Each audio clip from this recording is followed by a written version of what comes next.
Hey, I'm Mike. Hey, I'm Chris. This is Mike and Chris Reloaded. And We're back. Yeah. 2 weeks in a row. 2 weeks. This is a special Halloween one though for us, so.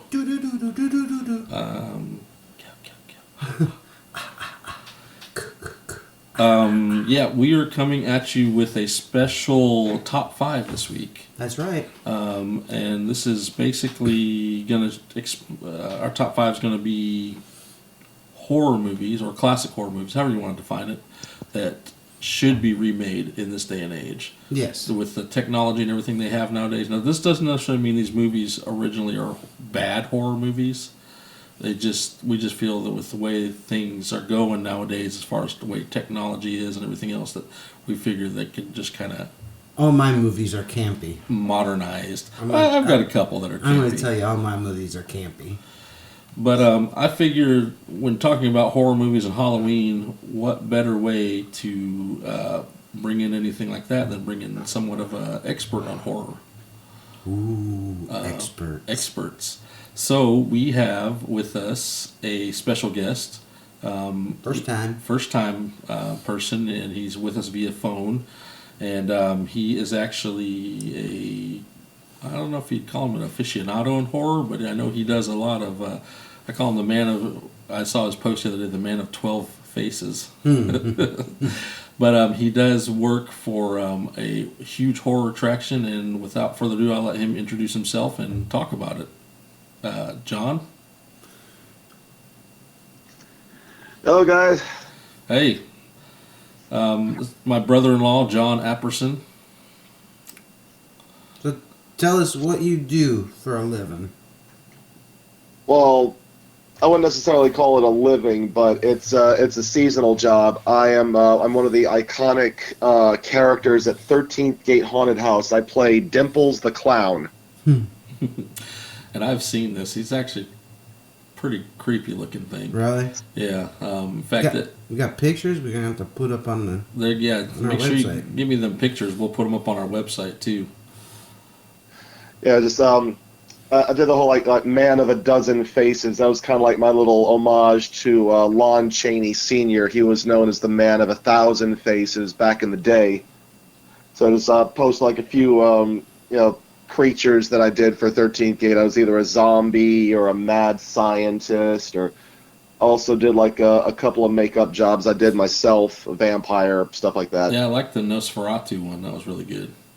Yeah, my wife and I, we went, it was like my day job at the casino in Baton Rouge. Like they had like a little family Halloween party, and I was so used to playing terrifying characters that I went like full vampire.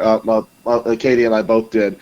And we go over there, and everybody brought their kids, and they are just freaking out at the sight of us. Nice. That's pretty good, yeah. Hey, when you can get a good scare, you've done right. Yeah, but I mean, it's like a lot of the time, I wasn't even trying to be scared of these kids. Like I was trying to give one kid like my extra raffle ticket, and he kept running away. It was like, I'm trying to help. Well, explain to us a little about what you do, John, and who you work for, seasonal. Okay, so seasonal job. It's 13th Gate Haunted House. It is rated as one of the top haunted houses in the entire country. It is very well done, very professionally made, and it's just, I don't know, we have, it's like there's different themes set up inside the haunt. There's one that's based off of the Evil Dead remake. Oh, nice. Kind of fitting for our theme here. Have the It remake. There's a very detailed set of 1800s London. It's they got like the cholera outbreak, and they got Jack the Ripper. Nice. There's just all of the sets are very well put together, and the actors just they put their heart and soul into these performances. And this year has been. I've been reading a lot of the reviews, and they say that this is like our best year yet. Like, everyone has been bringing their A game. Cast, crew, just the people who have like put the sets together. Yeah. Now, how long is the 13th Gate run open till usually? Okay. So it opens on the last weekend of September, and it closes on the first weekend of November. Now, it's the last 2 nights, a Friday and Saturday. I say usually the first in November. It's called Flashlight Fright Nights. So like those last 2 nights that are open, it's like the haunt is still open, but all the lights are off. Oh, nice. And they give you like this cheap little finger light, and that is like your only light source to get your way through. No, thank you. Turn it through with a lantern or something. Give them a 10,000 lume flashlight or something. Yeah. No, thank you. Now I know, of course, a haunted attraction is you can deck up sets and do whatever you want, but they're only as good as the people that are in it, obviously. Yeah, and usually the haunt is open Thursday through Sunday, but right now we're going through what we call Hell Week. It's when it's going to be open for the entire week. We actually started this last Thursday, the 24th. In fact, we just got finished with our busiest night of the season. It's the Saturday before Halloween, and usually happens during a home game, LSU. So it is like the busiest night. We've had like the most people that we're most probably going to have for the entire season. Nice. But it is going to be open all week until Saturday, November 2nd. Oh, okay. Well, I mean, if anyone's in is it Baton Rouge, right? Baton Rouge area? Baton Rouge, Louisiana, yes. If anyone's listening to our podcast in the Baton Rouge area, we'll be posting this podcast today. And if guys feel free to stop in and check this attraction out. It sounds, I haven't personally gone to it. I know I've been invited and I've had time, but I'm going to try and make time one day. But Sure, One you day. will. It's all right. We understand. But let's without now that we got all that introduction out of the way, let's get into our top 5. How does that sound? Sounds good. All right. Sounds like a plan to me. I got my list ready. All right. Mike, you want to lead us off? Sure. Number 5. Now, this is pretty common, everybody probably in the world knows this movie, and probably pretty safe answer to say my number 5, but I want to redo the Nightmare on Elm Street movies. Produced in 1984 by Wes Craven, but these movies are so terrible with the graphics that I think a modernization, and not the crappy remakes that they did. I mean, do the whole series again, You mean the Dream Warriors, man? Yeah, everything, man. It's just, I mean, come on, his inflatable arm that goes out or whatever.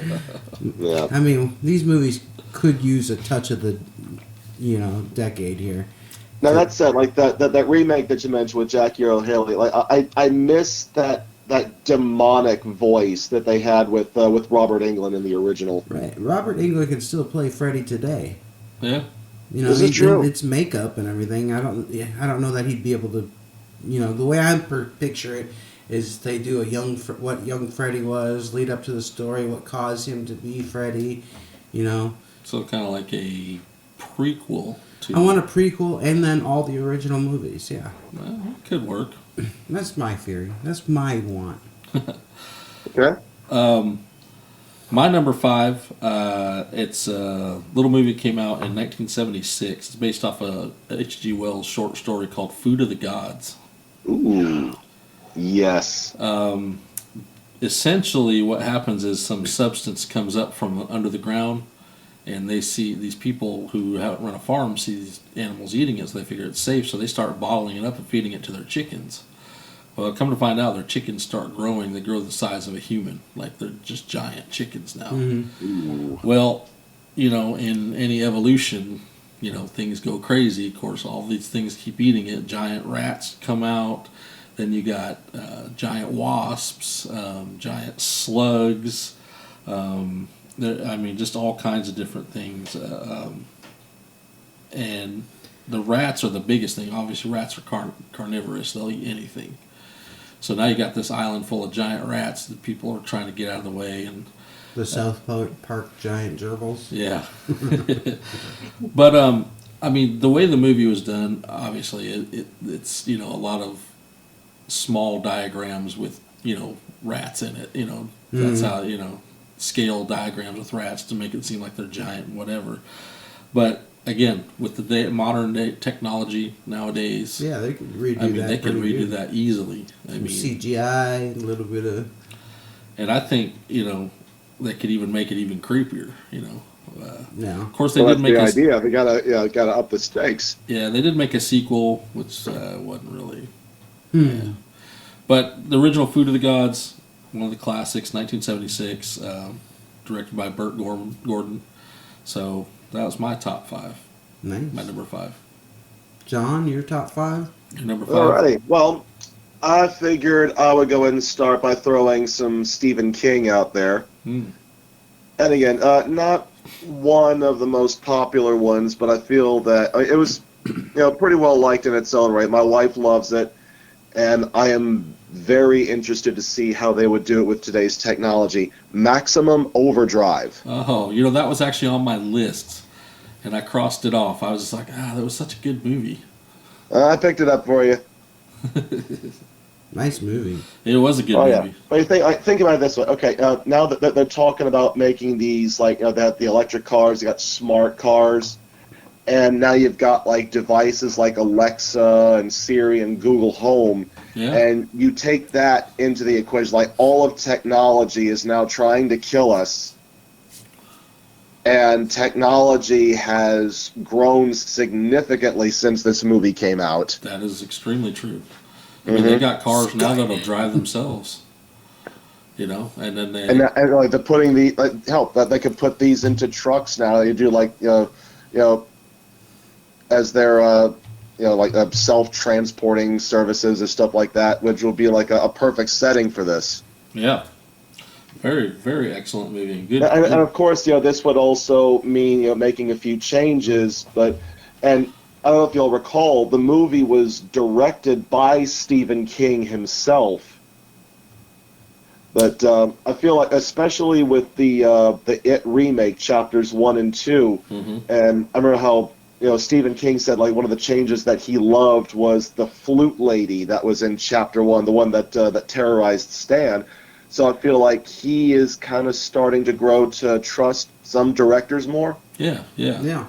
So I can probably apply changes like this and adapt it to modern day. I think this would be I think a it'd great good one. movie, Yeah, definitely. for sure. My number 4 is I know it's been remade in 2006, but I didn't like the remake in 2006. But I want to see These Hills Have Eyes remake. Oh, The yeah. Hills Have Eyes. 1977, Wes Craven. And I know Wes Craven did the 2006 one as well, but he can make this much scarier with modern technology. Mm-hmm. I know he can. So it's Well, The Hills Have Eyes was based off a bunch of a cannibal family or something, yes, right? it was based off a cannibal family. Yep.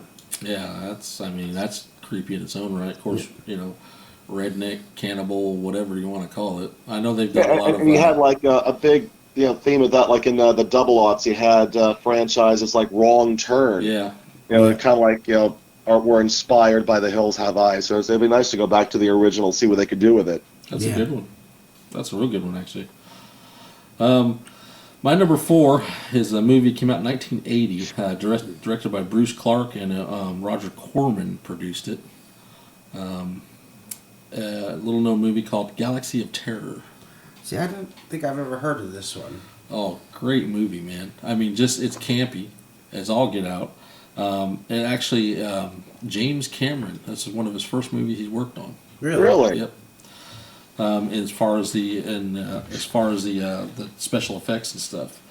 Essentially, it's a story of it's out in space. There's a team goes on a rescue mission from a landed spaceship. They're going to rescue him. And when they get to this planet, the planet's ran by this guy called the Game Master, and he ends up pitting the planet against him, I guess. It brings out their own fears. Yeah, very good premise. And actually, back for the day, the movie actually had a huge amount of stars in it. I don't know if you remember who Ray Walston is. He played the original My Favorite Martian. Oh yeah, Yeah, he played the original My Favorite Martian. It has, along with Bill Bixby. yep, Erin Moran was in it. She played Joni in Happy Days. Robert Englund, he's in the movie. Sid Haig, he's in the movie. I don't know who that is. Sid Haig Huh. from House of Thousand Corpses. Oh, okay. Yeah. Okay. All those, The yeah. one who just passed away. Yeah. Yep. Yeah, it was a real tragedy. That meant Captain Spaulding is a Captain national Spaulding. treasure. Yeah, but he's actually in this movie too. So Nice. yeah, it has a for the time it has a really big cast actually. But again, great premise, great thing, and I think with the modern technology, the way everything is nowadays, pitting your fears against you like that. Right. I mean, there's one fear of a woman that she hated like worms and crawly things like that. Huh. So, yeah, how do you think she died? Right. So, but yeah, so yeah, I think that with the way things go nowadays, you could definitely create something like that with you having your fears against you. It's a good one. Number 4 to John. All right, my number 4. I think it actually had a franchise going for a while in its day, but we'll see how what they can do with it now. Pumpkinhead. Oh yeah, Oh, yeah. That's a Lance good one. Henriksen was in the original one. Oh yeah, one of the things I find interesting about this franchise, as terrifying as the monster was, it was that aspect of a person's thirst for revenge. It's that it's that longing to destroy someone who have wronged them in some way that sets this creature out onto the world.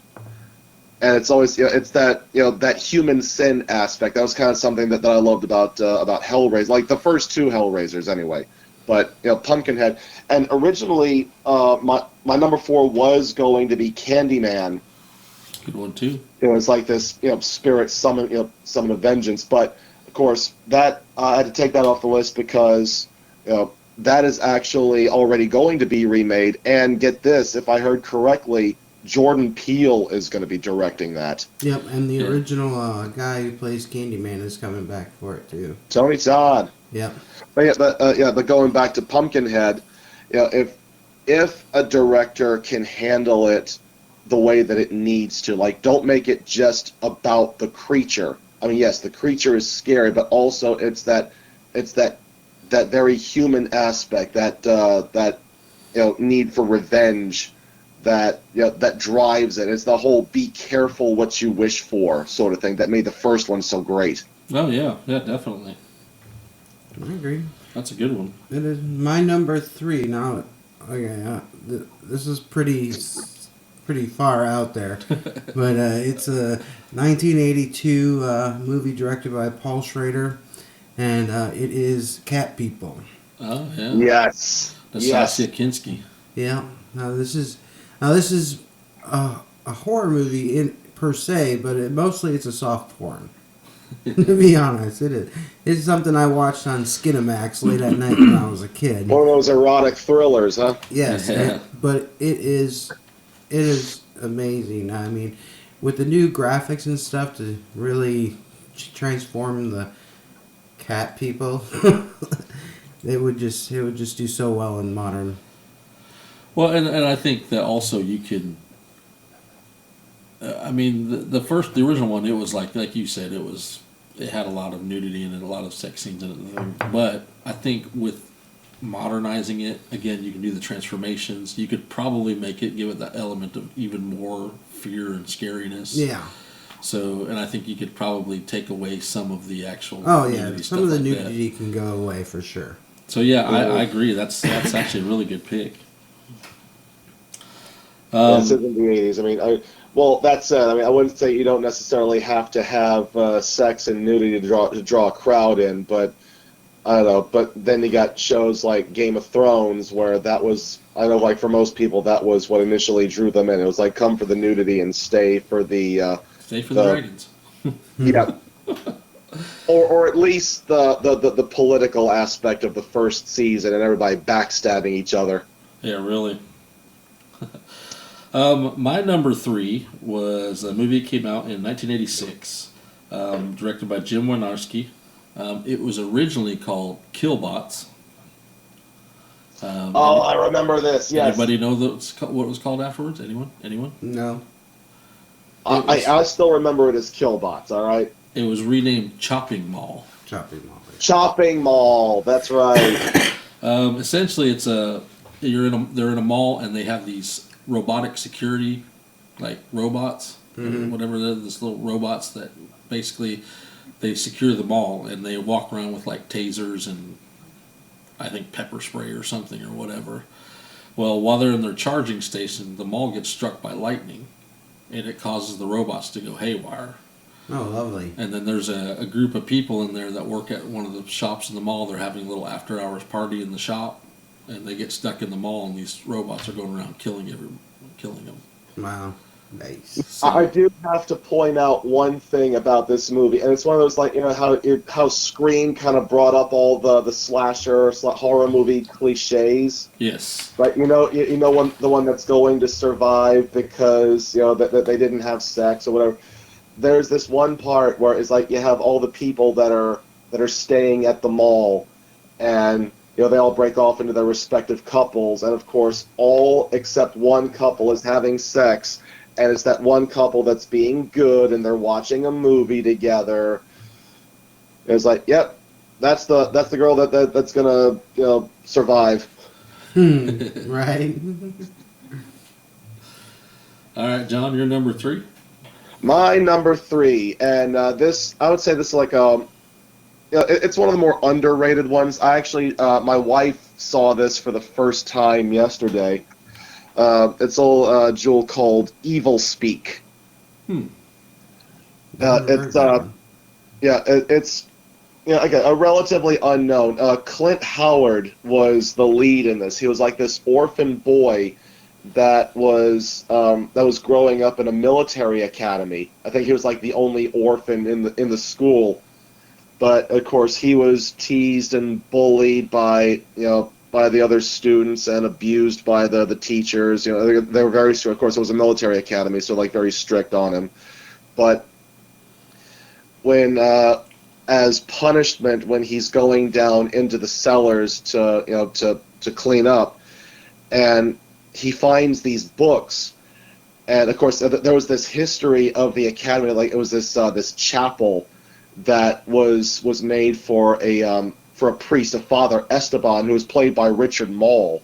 Oh, nice. And of course, the history was this priest was actually, he was exiled from Italy and sent to the New World, as it was back in the day, and he built a church that would now become the chapel of the academy. And Esteban was a satanic priest. And when Clint Howard's character, when he finds Father Esteban's diary and all of his books, and there were instructions for this satanic ritual called the Black Mass, and this, so as he's putting this whole ritual together, and and again, there's that human aspect, like he's invoking this rite to unleash hell on the academy and all the people who have wronged him. It's just it's kind of slow building up to the climax at the end, but it is totally worth it. Yeah, cool. Sounds interesting. My number two. Now, a lot of people might not have watched this movie. I'm sure you guys have, but Strangeland. D. Snyder. Strangeland sounds familiar. 1998, D. Snyder. He was creepy in this movie. All of his D. Snyder is the lead piercings. singer to Twisted Sister. Yeah, lead singer, Twisted Sister. Yeah, I mean, it's just the whole abduction and I don't know what the right word would be for it, like mutilation of his abductees and stuff. I mean, the movie is just creepy as hell. Yeah, D. Snyder plays a crazed serial Killer or whatever. Yeah. Yeah. He abducts people, stores them in his basement, and basically mutilates him. And then Hmm. he ends up getting caught and going to prison, but he gets out later on reformed. Right. But The cop won't leave him alone, and he ends up snapping and Hmm. going back to his original so see, ways. when you look at this movie though, which is an excellent movie by the way, when you look at this movie, you think, okay, here you got this guy that did all this stuff, becomes reformed and trying to turn his life around, but now you got the revenge aspect on the good side. Right. Hmm. So who's in the wrong now? Right. Exactly. I like it. Yeah, it's a good movie. It's a really great movie, actually. Yeah, good pick, man. My number 2 is It's actually, I have to give my wife credit. It's my wife's favorite horror movie. So. Oh, is it? It's a good Yeah. movie. You're number 2. My number 2 movie came out in 1985, directed by the iconic Tobe Hooper. Mm. And if you don't know who Tobe Hooper is, he directed Poltergeist, Texas Chainsaw Massacre, the original one. So, One of the greats. yep. A movie called Life Force. Yes. I remember that one. Yep. It was a good movie. Yes, a really good movie. And it again, I struggled to even put this on there because it was a really good movie for its time. It's still a really good movie. But I think with modern technology, the way they do this, I think they could just upbeat this thing and make it even way better. Oh, yeah. Astronaut, who's played by Steve Railsback, is the only survivor member of a team out in space that find a spacecraft, and they find some humanoid people on the spacecraft, invite them on. Well, come to find out the ship crashes, and he's the only surviving member. Well, the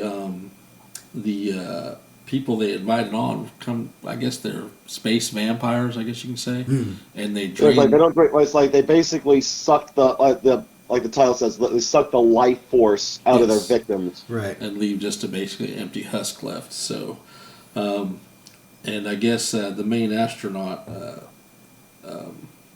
who's his name is Tom Carlson in the movie, but the main guy he's connected to the main woman who's because I guess their life forces connected to each other. Okay. So he's got kind of a psychic bond with her, so he can kind of find her. So he's tracking her down or whatever.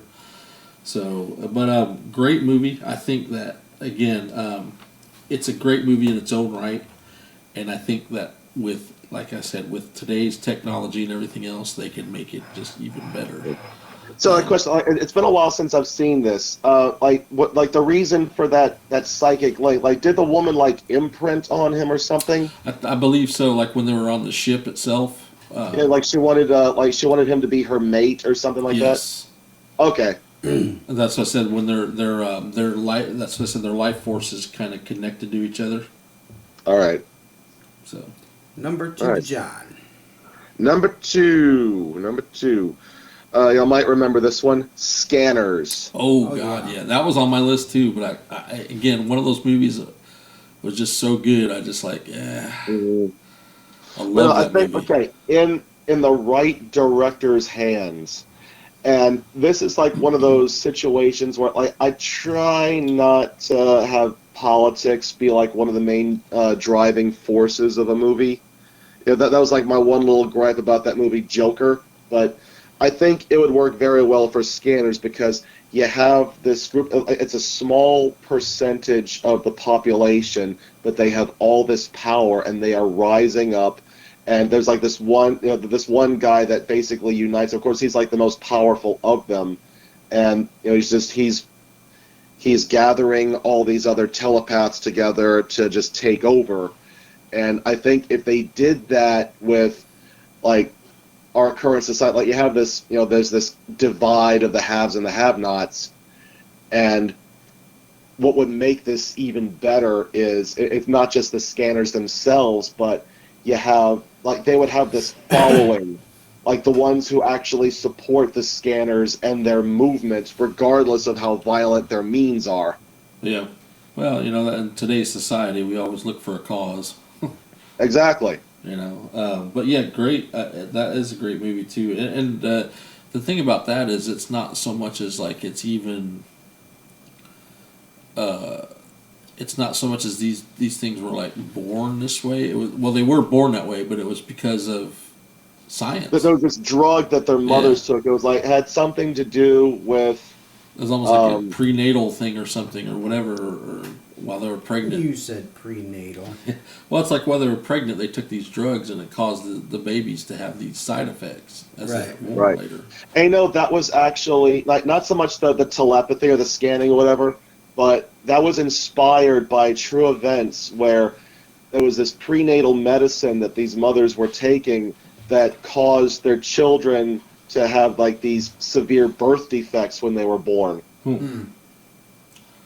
That's crazy. Good movie, Yeah, though. that Really right there good is kind of scary when you think about it. Yeah, So I think we should do what honorable mention next. Yeah, let's list an honorable mention. I don't have one because I can give you one of my extras. I'm sad. No, I got one I'm going to say, but they're making the remake for this. But the more I think about it, the less I think this movie would succeed in this generation. It's Critters. Mm-hmm. Okay. And the more I think about them, because they are remaking Critters right now. Yeah, it's on Netflix, right? What's that? Isn't it on, like, the remake is on Netflix? Yeah. Yep. Yeah. Okay. And I just really think that the movie's too campy for this generation. I don't think anybody's gonna watch it. It was a great movie, man. It is a great movie. Oh, yeah. I want to see it remade, but it kind of reminded me of a mix of like Gremlins and like just some horror creature feature type movies. I think that's kind of what they were going for when they came up with this. It's a possibility. My honorable mention. Now this movie is not too terribly old. It came out in 2002, directed by Paul W.S. Anderson. Okay.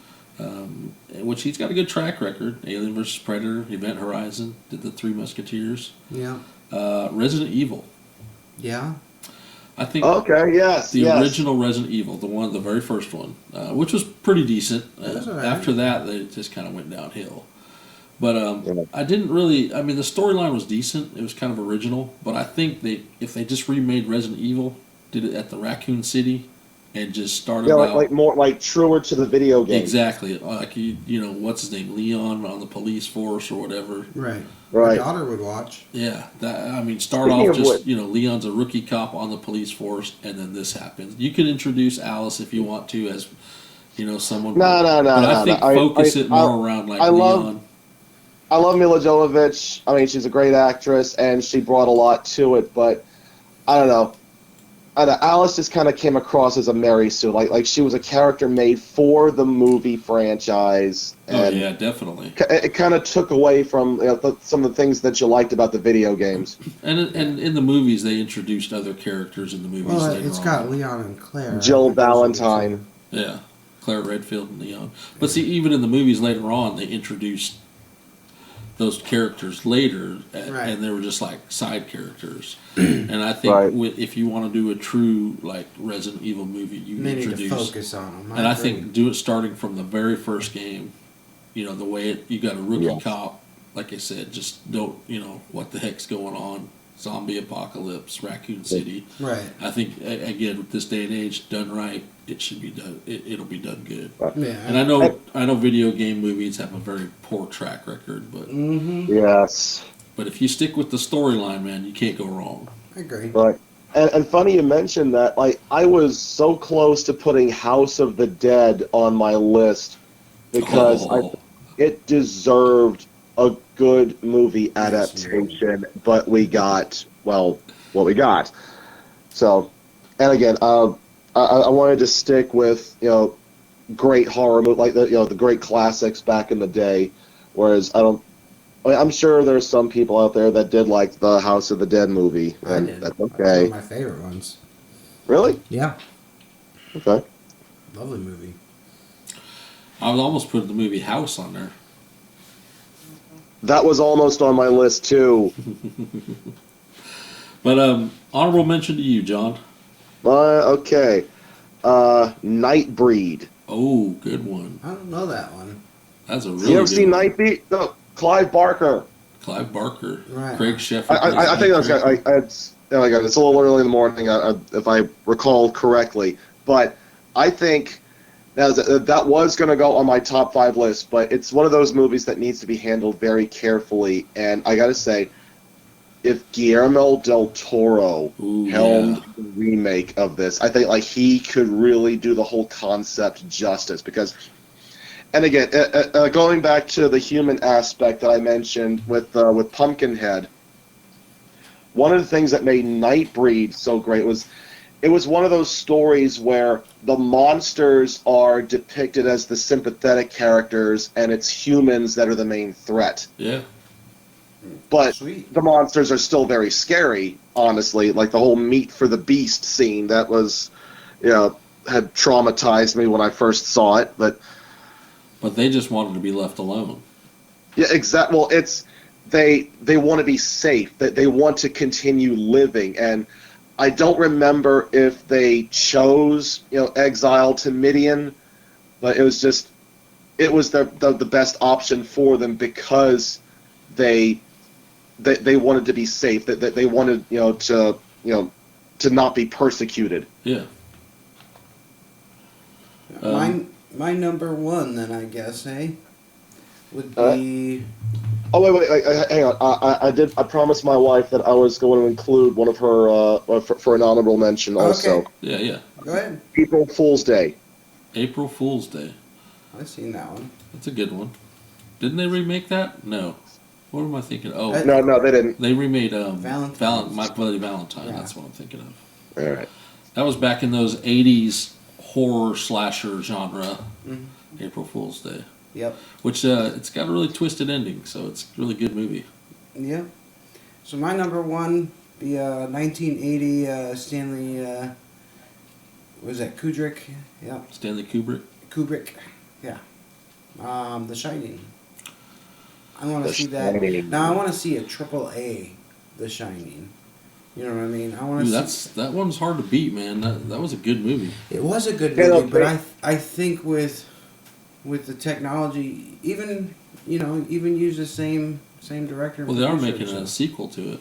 I know they are, but I want to see it Yeah. updated because some of the camera shots in there are like almost shaky cam, and it's it's not as scary as it could be. If they really rubbed it right with CGI and stuff, they could make this film super scary. Possibly, yeah. I think so. Now I know they did do it was a TV movie remake that they did a few Yeah. years ago, and it was supposed to be like truer to the book. Right. But it's I don't know how well received it was. It I wasn't mean, well I received. love Stephen King and I love Stanley Kubrick, and I'm really bummed that King hated the remake. It's like there was so much so much change to what he had originally done. Yeah, I just think if they do a triple A like they're doing with it, that they could really have a home run here. With a director that Stephen King trusts. Yeah. There's like you can take some creative license and apply that to it, like to kind of, I guess, who gets the concept that Stephen King was going for and can kind of adapt it that way. Right. I agree. All right. Good work. My number one is an oldie, which has never been remade. However, they've had many different, I guess, takes on the movie. Originally directed by Jack Arnold in 1954. Ooh. So when you were about 13, you saw this? Close, yeah. Don't laugh, Katie. You were just a few years behind me. Say hi, Katie. The Creature from the Black Lagoon Yes. Good movie. has never been remade. Never. Wow. I mean, they've done Frankenstein's, Dracula's, mummies. Well, I think Universal still owns the rights to that, do they? Yes, Universal owns the rights to all the monsters. But they've I know never that they remade tried this doing movie. that whole that dark universe thing, which all the times they've tried to get that franchise off the ground. Dracula Untold, the latest Mummy remake. Oh my god. Yeah. I think I got through about 30 minutes of that movie and I had to shut it off. Mummy remake? The one with Tom Cruise. Stop Yeah. swearing in my house. Mike hates Tom Cruise. Do not swear in my house. My But kids are here. yeah, Creature from Well, the Black going back to Lagoon. Creature from the Black Lagoon. It's everybody knows the story. A geology expedition. They find some fossils of a webbed head. They go there. They call the Gill Man, the creature, whatever. Kidnaps the woman. Blah blah blah. It's a time old story. But I mean, just like I said, back in the 50s, this movie was obviously scary. Very well. Okay, one of my favorite things about this movie is, you think like this is like it's a creature, animal, monster, whatever, but it actually did have some human level intelligence. There was the part where they're trying to get away from the lagoon, like they're taking the boat out, and he blocks the lagoon off. Yeah, they got all of these like branches, trees, whatever, that are blocking the path. The Gill Man had trapped them in the lagoon, and they couldn't get out. Mm-hmm. Like it was basically like it had blocked them off, and was basically picking them off one by one. Yeah, and I think with nowadays, like I said again, with the technology nowadays and the way the making movies nowadays, I mean, this movie would be just It'll be good, really good. And I think, and I'm putting my vote in now. Remake this one. I think Universal will remake it eventually. I hope Eventually. they do. I hope they do a good job of it too. They're doing all the monsters again, so. But that is my number one, and John, I defer to you to take us out. Alrighty, here we go. Here's a good one. And this is a real shame because, this is one of those things where it's the sequels that really killed the franchise. But that first one was, so good, so good. The Howling. Nice. Yes, very good movie. And see, that was actually on my list too, and I hesitated to, because that one was really good. Yeah, that movie, it came out at the same time as American Werewolf in London. Mm-hmm. Now, American Werewolf in London, it had the best transformation scene. Had a but bigger I think budget, the too. Howling, the original Howling, had the best story. Yes. Budget-wise, though, I was reading about this too. The Howling budget was just like next to nothing. Yeah. They actually had to use other scenes and cut into it too, from other movies and stuff. So, which I was reading about that, I thought that was really interesting. But the way they put it together and everything else was fantastic. Yeah, I love that movie. I don't even think the sequels were all that bad. Okay, here's the thing that kind of irks me. Anyone who's seen the original Howling, it did leave an opening for a sequel, but the actual sequels did nothing with it. Right. Yeah, that's true. Yeah. I mean, it's like, okay, part 2 tried to at least it paid some lip service to the original movie, but then it still kind of went off to do its own thing. And then after 3 and onward, they each may as well have been just a standalone movie. Yeah, pretty much. Yes, So. they were standalones. Yeah. It's like I missed what the original brought. Like, it wasn't just that werewolves. It's like the whole aspect of the colony, and it was this kind of social experiment to see if they can have this own self-contained society, and And then you get the news reporter live investigating peacefully it. among the humans. And it's like there was that one line from John Carradine. It's like, you can't tame what's meant to be wild. It ain't natural. Yeah. Yep. And you got this whole the reporter investigating it, and then she ends up exposing him at the end. And Yeah, it was like that the one serial killer who turned out to be a werewolf. And fun fact for anyone who watches Star Trek Voyager, remember Robert Picardo, the guy that plays the doctor? State the nature of the medical emergency. yes, He plays Eddie the killer, and he is so creepy in this movie. yes, Nice. I didn't know that. Good trivia. yeah, Yep. very good. So that concludes our top 5. Yes, But we still got a little bit more to talk about.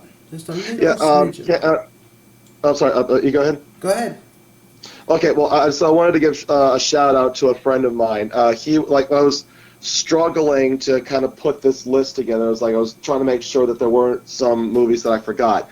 But a friend of mine that I grew up with, Brandon Swear, he movies are pretty much his thing now. He actually has He has a page on Facebook called "Are We Watching the Same Movie?" And it's just all about movies and movie trivia and stuff like that. So when I started running out of ideas, I turned to him, and he started. That was when I remembered Scanner. I was like, "Oh yeah, how can I forget that one?" But Brandon, if you're listening to this, thank you so much for helping me with this. And again, it's "Are We Watching the Same Movie?" Go check it out. Yeah, definitely. If you guys listen to our podcast, check that out. If you're interested in maybe checking out a movie you haven't seen or something different, log on there and check them out. But yes, like Mike said, we have a little bit more to cover. I'll let you announce the news. Or you can let John announce the news. What do you want to do? You can do it. You can do it. We can do it. We can do it. You can do it. We have a little bit of a contest here. Yes. That's right. And the contest is going to be, you need to name off each one of our number one picks at the end of this podcast. That's right. We prefer you listen to the whole thing. But with... which I think they will, because unless they start from the end and go backwards, which, be kind of weird. That would be weird. We are giving away a Mike and Chris Reloaded hat, a photograph of all the line performers of 13th Gate, and did we get the autograph on the photograph too? Yeah. Yeah, we got it. Autograph photograph, sorry. We have Dwayne Sandburn, owner of 13th Gate. And a T-shirt, right, from 13th Gate? Yeah, 13th Gate T-shirt. And we thank them very kindly for sponsoring that for us and giving that to us. Yeah. Awesome. But the first person to post on our... Any social media page. Any social media? You can even message me through Facebook Messenger. Message us through Facebook Messenger. It don't matter. First person to give us the info of the first, all of our top one picks. Our number one picks. We'll win this, and we'll announce winners on our next podcast. Swag prize. Yep. So you guys got a week. 1 week to listen. So get good luck, everybody. We thank you, John, for joining us and giving us some pretty good movies there. Yeah. Thank you for having me. Another Had one. a lot of fun. You should check out real quick. The Changeling. Good movie. George Changeling? C. Scott. Yep, The Changeling. Very good. If you like really horror, creepy horror, spooky, haunted movies, find that one. But again, thank you, John, for joining us. We appreciate it. All your insight and everything else on some takes on some of your movies, and good luck on your Hell Week this week. Yeah. And like I said, 13th Gate is going to be open every night until Saturday, November 2nd, and even after haunt season is over, 13th Gate Escape. It's our escape rooms. They're going to be open all year round. Oh yeah, I've been wanting to try one of those things. Yeah. Mm-hmm. That's cool. really good ones. Oh, that's good. Yeah, maybe I'll have to come down there sometime. We'll take a visit. Come down and see that. Well, he knows the way out. Not for all of them. It's all about team building. It's not so much the horror. It's about solving puzzles, building camaraderie. It's team building. Like I said. Nice. Well, remember, don't get loaded. Get reloaded.